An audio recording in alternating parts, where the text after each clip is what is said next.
하나님 말씀을 이 시간 받들어 읽도록 하겠습니다. 하나님 말씀은 주보에 기록된 대로 신약성경 마태복음 제1장 1절 한 절 말씀을 읽겠습니다.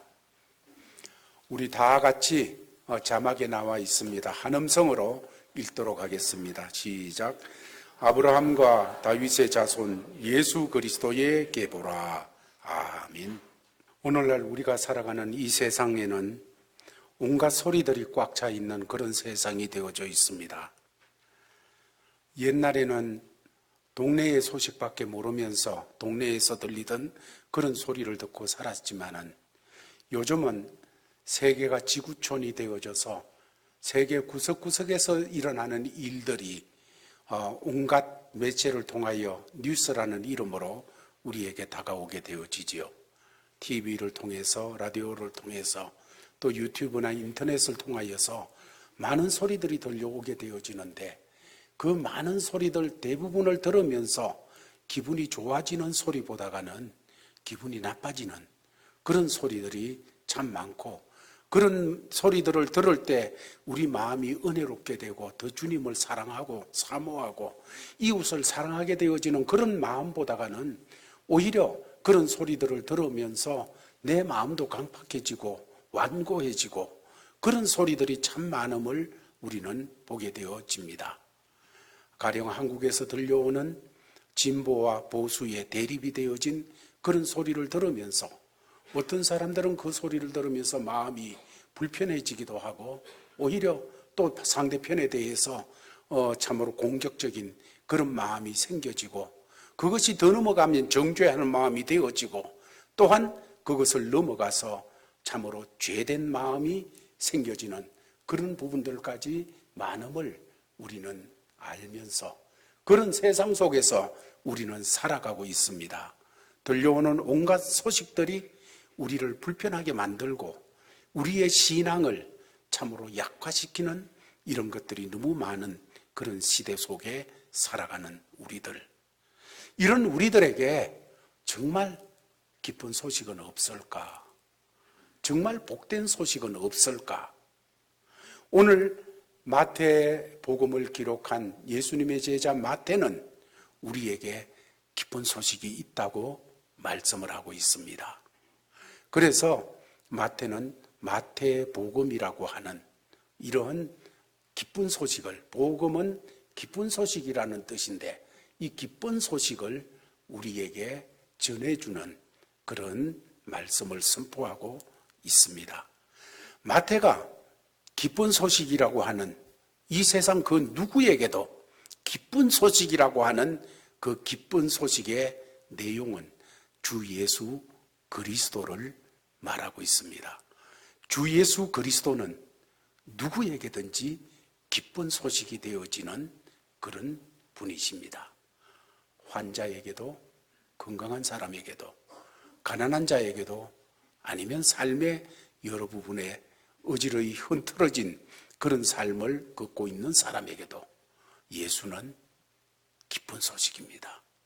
그 예수, 마태는 오늘 전하면서 오늘 읽은 말씀처럼 마태는 그 예수님에 대해서 선포할 때 먼저 아브라함과 다윗의 자손 예수 그리스도라고 말씀을 하고 있습니다.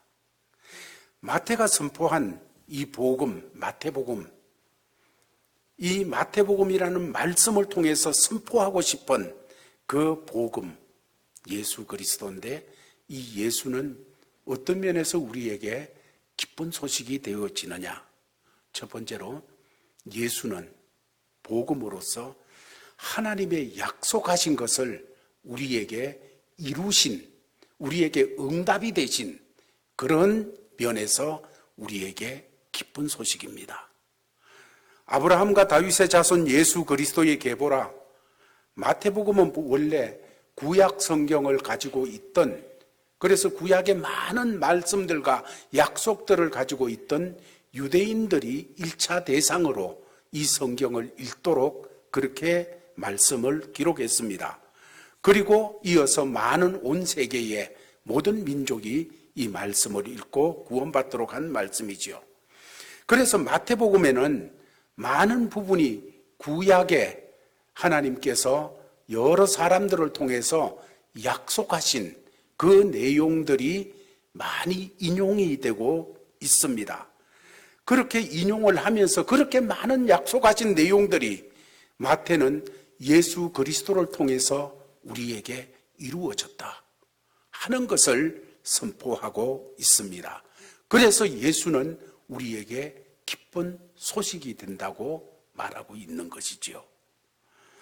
가령 마태복음 2장 15절, 18절, 23절 등등 말씀을 보게 되면 이 모든 일이 된 것은 주께서 선지자로 하신 말씀을 이루려 하심이니, 이 모든 일이 된 것은 주님이 이렇게 하시고 말구유에서 태어나시고 아니면 그냥 베들레헴에서 태어나시고 고난 받으시고 이런저런 사역을 하시는 것은 구약에 약속하신 것, 선지자들을 통해서 약속하신 것이 이루어지도록 하는 그런 일이었다는 것을 말씀하고 있는 것입니다.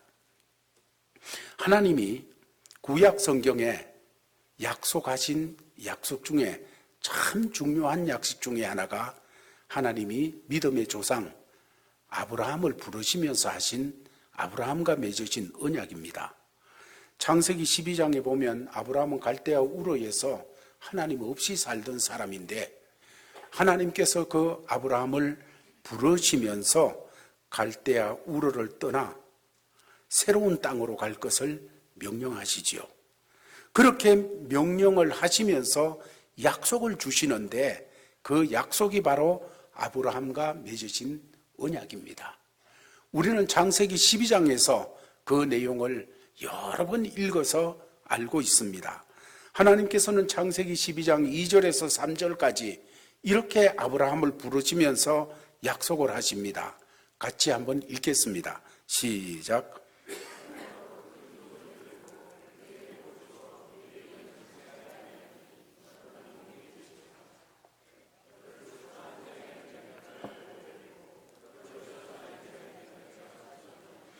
땅의 모든 족속이 너로 말미암아 복을 얻을 것이라 하신지라.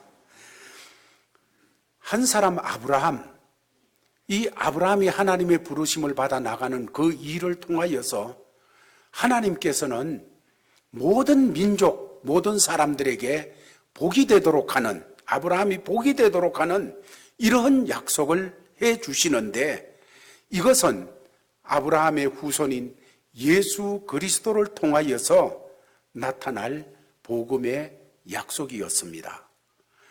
마태는 온 땅 모든 족속에게 누구든지 이 복을 얻도록 하기 위해서 아브라함의 후손으로서 아브라함과 다윗의 자손 예수 그리스도의 세계라, 아브라함의 후손으로서 예수 그리스도가 이 약속대로 오셔가지고 바로 아브라함에게 하신 그 약속을, 다시 말해서 아브라함이 하나님의 부르심을 받고 믿음으로 하나님의 귀한 은총을 받는 것처럼 누구든지 예수 그리스도를 믿음으로써 하나님의 진노의 대상에서, 심판의 대상에서, 영원한 형벌의 대상에서 하나님의 끝없는 사랑을 받는 대상으로, 끝없는 은총을 받는 대상으로, 끝없는 하나님의 복의 대상으로 이렇게 바뀌도록 하신 귀한 역사를 이루시는 은혜가 있었다고 말하고 있습니다. 그러므로 예수를 그리스도로 믿어 구원받은 모든 사람들은 이 하나님의 복 안에 들어와 있는 사람입니다. 예수님을 구주로 영접해서 구원받은 사람은 복 없는 사람은 하나도 없습니다. 아이고, 나는 그냥 신앙생활을 해도 하나님이 나는 복을 안 주는 것 같아. 하나님이 나에게는 복이 그냥 없고 딴 사람만 주는 것 같아. 여러분, 그런 거 아닙니다. 우리가 구원받아 하나님의 자녀가 되어지는 순간 한 사람도 하나님의 자녀는 복 없는 사람 없습니다. 이미 약속하신 그 복 안에 들어와 있는 사람입니다. 복을 벗어나려고 해도 벗어날 수 없는 예수 그리스도 안에서 이미 복을 가진 이런 사람들이 되어 있습니다. 그러므로 이 복을 깨달아야 돼요. 예수가 복이라는 걸 깨달아야 되고 하나님이 복이라는 것을 깨달아야 되고, 그래서 그 복을 정말로 복이구나 하면서 그 복을 누릴 때에 세상 것하고 비교할 수 없는 그 복의 복됨이 우리에게 임하여지게 되어지는 거예요. 아무리 귀하고 좋은 그런 다이아몬드라고 할지라도 아프리카가 미개했을 때에 그것을 보고 몰라서 애들이 그냥 공개돌같이 가져오는 장난감밖에 안 되었었어요. 몰랐어요, 그거를. 마찬가지로 하나님의 복 안에 있는 사람들, 우리는 하나님의 귀한 복이 이미 우리의 것이 되어져 있는 사람인데, 문제는 다이아몬드가 얼마나 중요한 걸 알아야 그걸 귀하게 내게 좋은 걸로 여기듯이 예수 그리스도가, 하나님이 얼마나 복인지를 깨달아야 됩니다. 이 세상 복하고 비교할 수 없는, 차원이 다른, 비교할 수 없는 복이라는 것을 알아야 돼요. 그리고 그 복을 붙잡고 그 복을 가지고 나갈 때 이 세상에서 비교할 수 없는 하늘의 복이 정말로 내 것으로 누려지는 이 은혜가 있게 되어지는 것입니다. 이것이 모두 예수 그리스도가 내 구주가 되시는 이 일을 통하여 일어나게 되어졌다는 것입니다. 아브라함과 한 약속은 우리가 복 있는 사람이 되어진다, 네가 복이 될지라, 거기에서 끝나는 것이 아닙니다. 내가 너로 큰 민족을 이루고 네게 복을 주어 내 이름을 창대케 하리니 너는 복이 될지라. 너를 축복하는 자에게는 내가 복을 내리고 너를 저주하는 자에게는 내가 저주하리니 땅의 모든 족속이 너로 말미암아 복을 얻으리라. 정말로 예수 믿고 우리가 복의 사람이 되어졌습니다. 그런데 하나님께서는 우리를 그냥 복의 사람 됐다, 그렇게 두시기를 원치 않으시고, 예수를 모신 사람은 모두 아브라함처럼 우리 이웃에게 복이 되어지는, 축복이 되어지는 삶을 살도록 약속해 주셨습니다. 창세기 12장 2절에 복이 되라, 복이 될지라, 말씀이 그거예요. 그러면서 너를 축복하는 자에게는 내가 복을 내리고 너를 저주하는 자에게는 내가 저주하리니 땅의 모든 족속이 너로 말미암아 복을 얻을 것이라. 여러분, 우리가 예수님을 만나 그 예수님이 복되심을 우리가 가지는 그것뿐만 아니라 이제 그 복을 가까운 곳에, 가정에서, 아니면 이웃에게, 그리고 온 열방을 향하여 이 복을 전하는 사람이 되도록, 그래서 우리와 연결되어지는 사람이 복 받도록 하나님께서는 그런 은혜를 우리에게 입혀 주셨다는 것입니다. 축복을 하나님이 유업으로 주시는 이 은혜가 되어지는 거지요. 어제도 어떤 목사님을 만나가지고 이야기를 쭉 하면서 이 신앙의 유업에 대한, 하나님의 축복의 유업에 대한 그런 얘기를 하는 것을 같이 나누었습니다. 그분이 목사님인데 이제 이분은 학교를 다니면서 가까운 친구가 몇 명이 있었는데 자기를 포함해서 3사람은 학교를 다니다가 예수 그리스도를 만나가지고 그렇게 신학교를 오고 목사님이 된 사람입니다. 이제 자기 친구 중에 그런 사람이 3사람이고 또 다른 사람 3사람은 어려서부터 부모들이 신앙생활하는 속에서 자라가지고 이제 그 안에서 목회자가 되어진 이런 사람이었습니다. 그분이 하는 얘기는 자기가 목회를 쭉 하고 그 다음에 주의 뜻을 따라서 삶을 쭉 감당해 오면서 보게 되어지니까 자기는 당대의 예수 그리스도를 믿어가지고 정말 모든 것이 새로워요. 찬송이 새롭고 기도가 새롭고 후손들을 위해서 기도하는 것도 새롭고 다른 사람을 위해서 기도하는 것도 새롭고 이렇게 해서 그런 것을 쭉 하면서 나가면서 보다 보니까 자기 친구들 중에 정말 믿음의 가문에서 자랐던 사람들은 이미 그런 게 몸에 DNA로 들어가 있더라는 것입니다. 이미 어려서부터 찬송이 그들 속에 이 DNA가 되어져 있고, 더 나가서 기도하는 것이 말씀이, 그리고 주 안에서 신앙생활하는 그런 여러 가지 걸음걸음에 대한 내용들이 이미 몸에 토양처럼 들어가 가지고 있어서 그들이 그것을 누리더라는 거예요. 이미 그것을 누리는 삶이 되어 있는데 자기는 그것을 이제 막 만들어 가지고 이렇게 하면서 채워나가면서 자기의 후손들을 보면서 하는 얘기는, 야, 너 꼭 예수 잘 믿는 집안에 시집가라, 장가가라, 그런 얘기를 했대요. 왜 그런가 물으니까 이미 거기에는 축복이 쌓여 있다는 거예요. 이미 축복이 쌓여 있고 축복의 그 좋은 흐름이 허지 쌓여져 있으니까 이런 걸 보면서 좋은 예수 믿는 집안에 장가가고 시집가라, 이런 얘기를 꼭 한다는 얘기를 들었습니다. 여러분, 정말로 그렇습니다. 우리가 부모된 사람으로서 또 신앙생활 앞서서 하는 사람들로서 우리가 해야 될 것, 여러분, 다른 사람에게 이 복을 전달하는 거예요. 우리가 다른 사람에게 복을 전달하게 되어질 때 마태복음에서 말씀하신 대로 하나님의 은혜로 말미암아 예수님의 제자가 되어진 이런 사람들을 향하여 마태복음 끝쪽으로 가게 되면 말씀하기를, 너희는 온 세상으로 나가가지고 열방의 모든 사람들에게 제자를 삼아가지고 복음을 전파해서 그 사람들이 하나님의 사람들이 되도록 해라. 복을 전파하는 사람들, 복을 전달하는 사람들이 되도록 이렇게 부탁하는 내용을 우리는 보게 되어지는 것이지요. 우리가 하나님이 약속하신 이 복을 누리기 위해서 아브라함이 하나님의 부르심을 받았을 때 떠날 것을 떠나고 버릴 것을 버렸습니다. 옛 고향, 옛 친척을 떠남으로 아브라함은 새 고향, 새 민족, 새 인생을 얻게 되었습니다.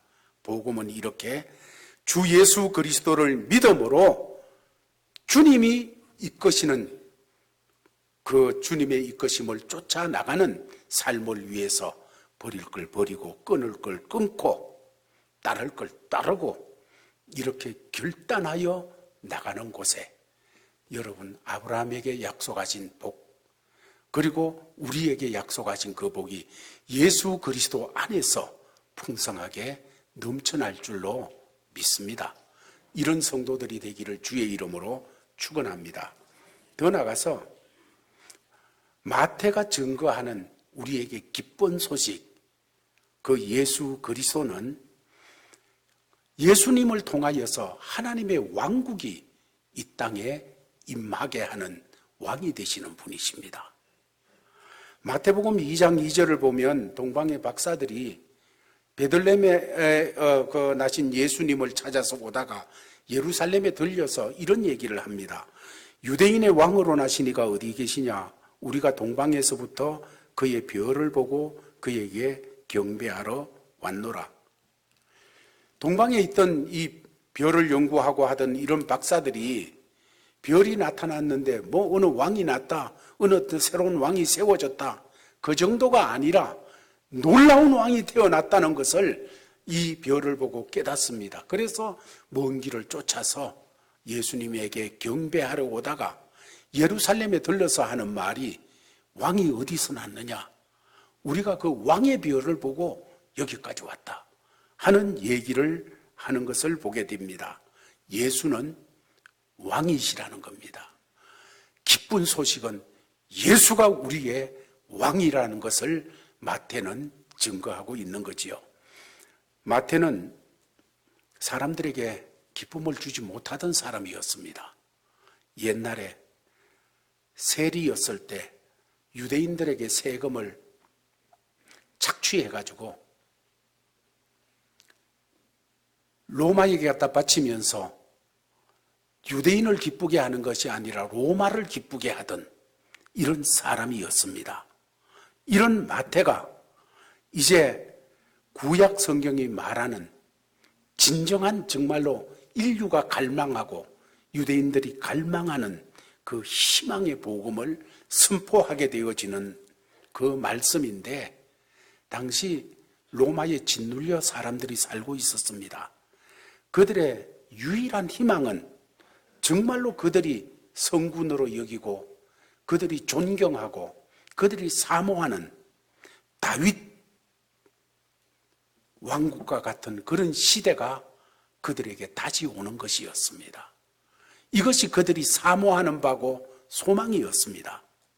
그들에게 정말로 마태는 예수가 참 왕으로 오셨다 하는 얘기를 선포하고 있는 거지요. 동방의 박사들이 예루살렘에 와서 왕이신 메시아가 탄생하는 별을 보고 왔는데 어디 있습니까? 정말 예수님은 그 유대인들과 모든 인류가 바라던 참 왕이었습니다.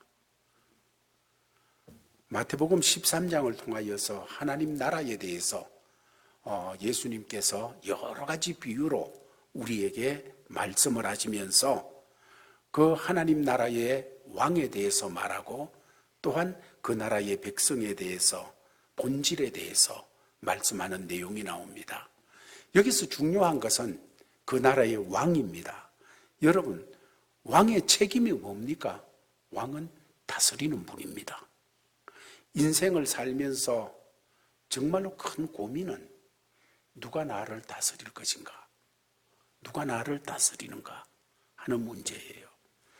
많은 사람들이 생각하기를 누가 나를 다스려? 내가 나를 다스리지. 내가 이 집의 가장인데 내가 다스리지. 내가 얘들의 부모인데 내가 다스리지. 내가 이 사업의 주인인데 내가 다스리지. 내 인생 남은 날 내가 다스리는 거지 누가 다스려? 좋아요. 그렇다면 여러분이 다스리는 인생은 잘 되고 있습니까? 여러분이 주인 되어가지고 여러분이 왕이 돼서 다스리는 여러분은 잘 되고 있냐는 거예요.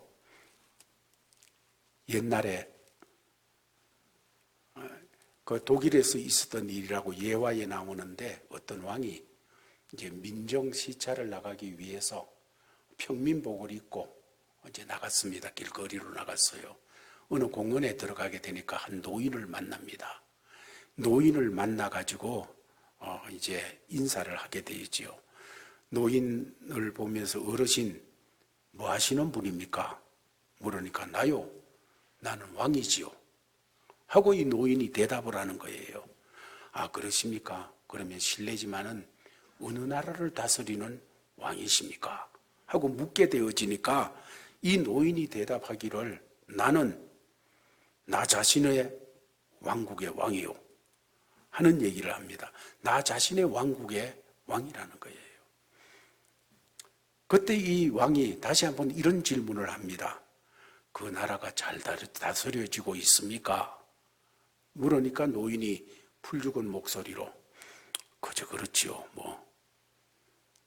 이런 대답을 할 때 이 왕이 이 노인에게 악수를 청하면서 아 그렇군요 하면서 나와 같은 처지군요 이런 얘기를 했답니다.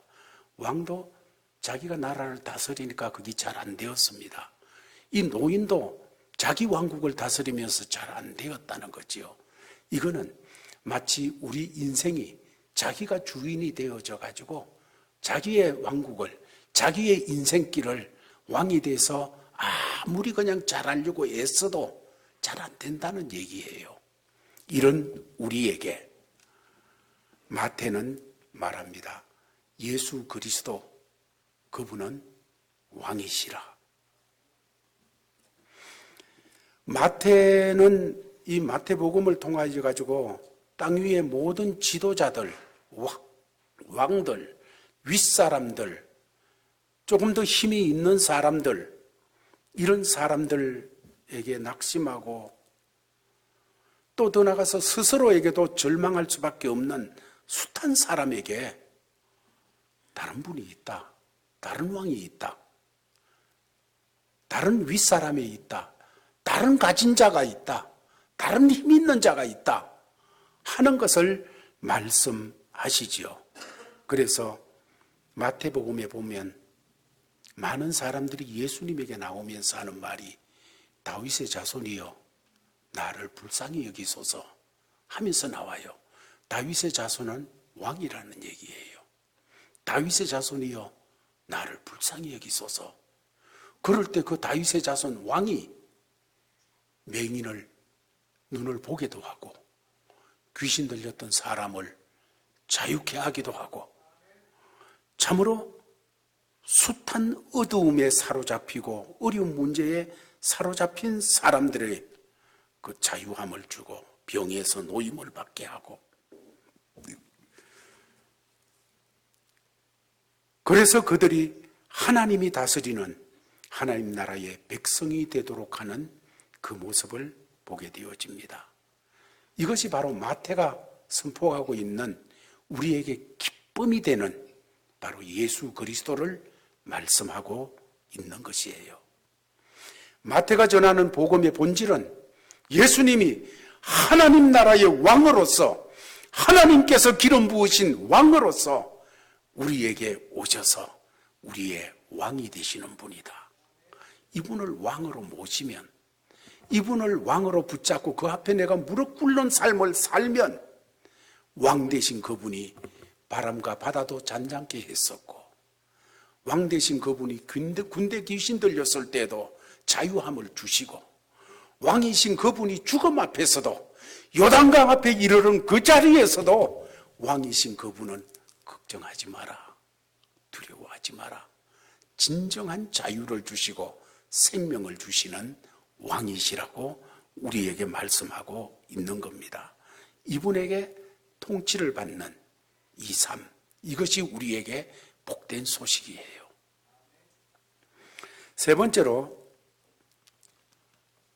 예수 그리스도가 우리에게 기쁜 소식인데 예수 그리스도가 우리에게 기쁜 소식이 되어지는 것은 예수는 연약하고 할 수 없고 죄인이고 정말 스스로 봐도 어쩔 수 없다고 고백해야 될 만한 이런 입장에 있는 사람들을 만나 주셔서 예수를 통하여 다르게 하십니다.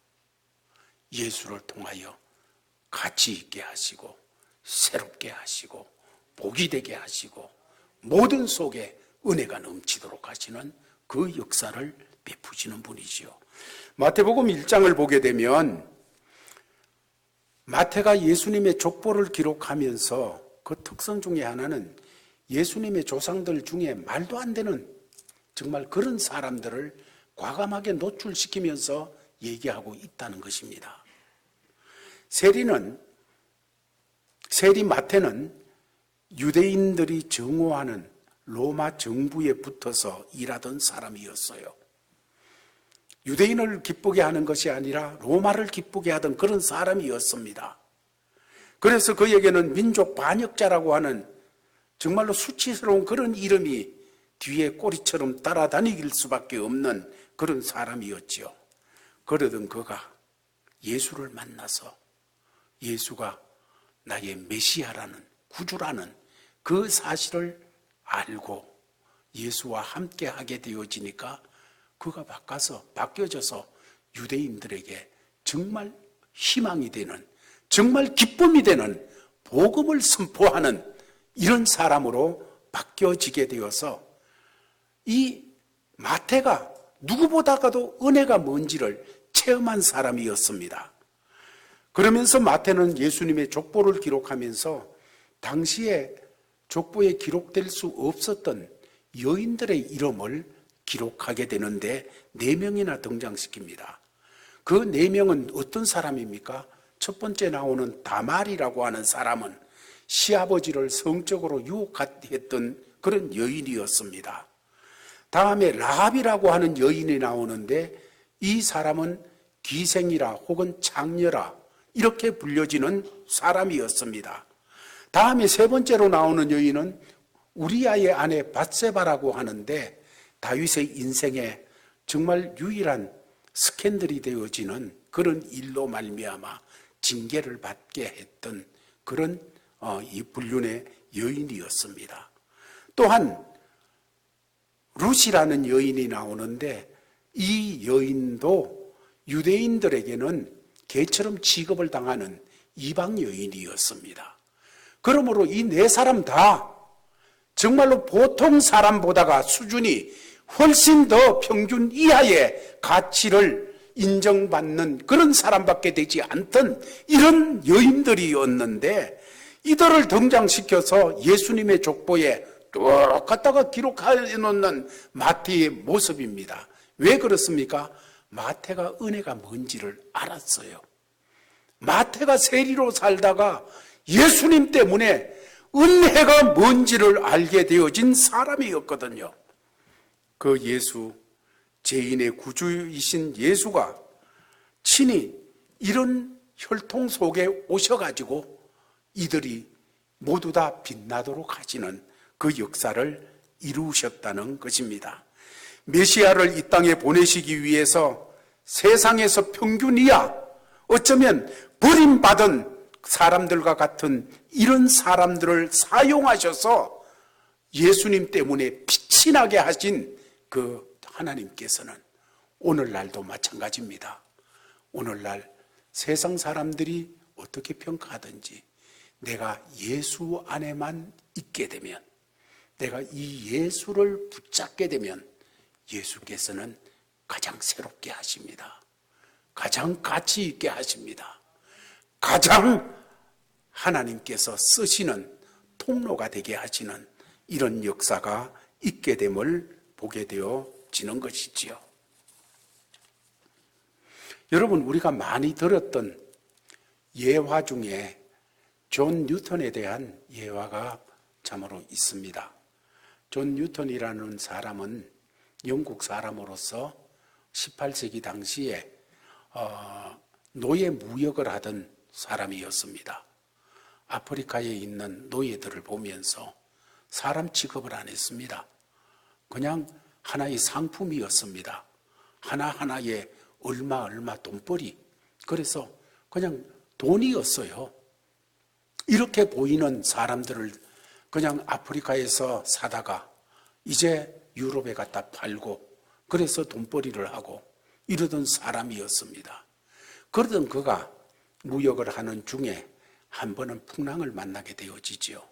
큰 풍랑을 만나가지고 정말로 이제 생명이 위태한 지경에 들었습니다. 내가 1시간 후에 살 거라는 그런 어떤 자부할 수 없는 그런 입장에 처하게 되자 낭크리찬인 이 사람이 하나님 앞에 기도합니다. 하나님 한 번만 살려주십시오. 하나님 한 번만 살려주시면 이렇게 되어지는데 공교롭게도 그 배가 구출이 되어졌습니다. 살았어요. 살고 나가지고 이 사람이 이제 하나님 앞에 그렇게 하고 난 다음에 하나님 믿는 사람들 이 성경을 가지고 있으니까 성경을 읽기 시작하는 거예요. 성경을 읽다가 보니까 자기가 아프리카의 검은 사람들이 정말로 하나의 상품, 노예라고 이렇게 생각했는데 자기가 죄의 노예였어요. 성경이 말하기를 너는 죄인이다. 너는 죄의 노예다. 하는 것을 말하거든요. 그러면서 성경을 읽으면서 이 사람이 예수 그리스도의 은혜를 깨닫고 은혜로만 구원받게 되어지는 이 놀라운 은혜 속에서 예수님을 붙잡고 구원받는 이 역사가 있어요. 그러면서 이 사람의 생애 속에서 이런 시를 지어가지고 찬양을 나타내게 되어집니다. 그 시는 나 같은 죄인 살리신 주원에 놀라워 잃었던 생명 찾았고 광명을 얻었다. 큰 죄악에서 건지신 주원에 고마워 나 처음 믿은 그 시간 귀하고 귀하다. 마태도 세리였다가 예수님 때문에 구원받고 놀라운 주의 제자가 되고 하나님의 놀라운 통로가 되어지는 사람이 됐는데 존 뉴턴도 노예 상인으로서 어두운 죄의 노예가 되어 있다가 예수님 만나가지고 정말로 구원받고 하나님의 은혜를 찬양하는 통로가 되어지는 이런 사람이 되었습니다. 어찌 그 사람들만 그렇겠습니까? 우리들도 모두 죄의 노예였습니다. 이런 우리가 예수 그리스도로 말미암아 죄에서 구원받고 하나님의 자녀가 되어지는 이 놀라운 은혜를 입었습니다. 마태는 선포합니다.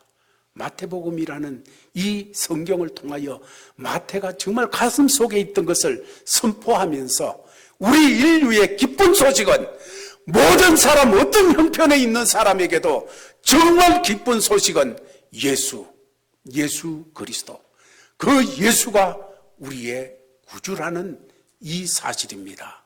이 사실은 예수는 모든 하나님의 약속이 응답되는 자리입니다. 우리가 기도를 해도 주 예수님 이름으로 기도합니다. 그 속에 응답이 약속되어져 있고 무슨 거든지 내 이름으로 구해라 시행하리라. 그뿐만 아니라 구약에서부터 거듭 약속되어졌던 하나님의 우리를 향한 온갖 약속들이 예수 안에서 다 이루어졌어요.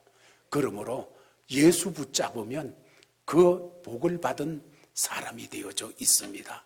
아브라함, 다윗, 어떤 선지자를 통해서 한 모든 약속이 바로 내 것이 되어져 응답되어진 이 자리에 있음을 놓치지 마시기를 바라고, 두 번째로 예수가 기쁜 소식인데 왜냐하면 예수가 우리의 진정한 왕이 되시기 때문입니다.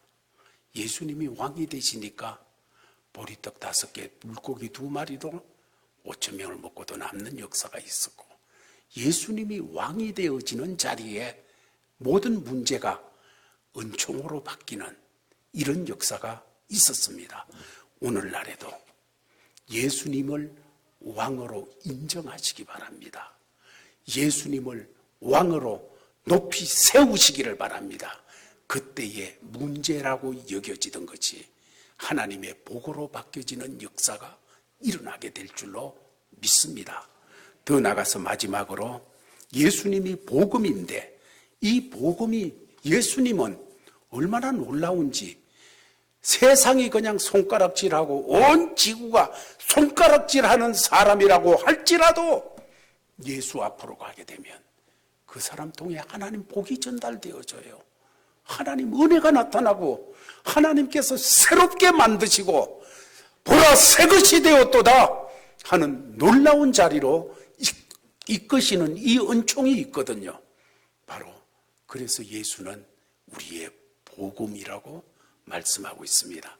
이 예수 모시고 이 한 해도 승리하며 사는 우리 제일가족 모두 되기를 예수의 이름으로 축원합니다.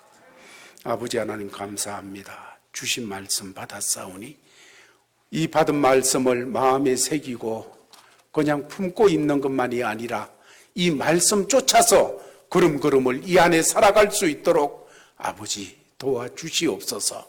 우리가 얼마나 연약하고 우리가 답지 못한지 잘 압니다. 그래도 예수 붙잡사오니 예수 안에서 모든 것이 새롭도록 복을 내려 주시옵소서. 이 모든 말씀을 주 예수 그리스도 이름으로 기도하옵나이다. 아멘. 큰 죄악에서 건지신 주은혜 고마워. 나 처음 믿은 그 시간 귀하고 귀하다. 이제껏 내가 산 것도 주님의 은혜라. 또 나를 장차 본향에 인도해 주시리. 오 주여 감사합니다. 예수 그리스도가 우리의 모든 자리에서 복이 되어 주셔서 예수를 붙잡고 예수 안에 있고 예수 쫓아나가고 예수를 신뢰하면 문제가 바뀌어서 복이 되어지는 이 놀라운 인생을 살아가게 하신 것 감사합니다. 오 주여 이 예수 붙잡고 우리 삶의 자리에서 믿음의 삶 잘 감당하도록 하나님 복을 주시옵소서. 하는 마음으로 주신 삶의 자리로 나가는 믿음의 권속들에게 주 예수 그리스도의 크신 은혜와 하나님 아버지의 사랑과 성령의 교통하심이 항상 함께 있을지어다. 아멘.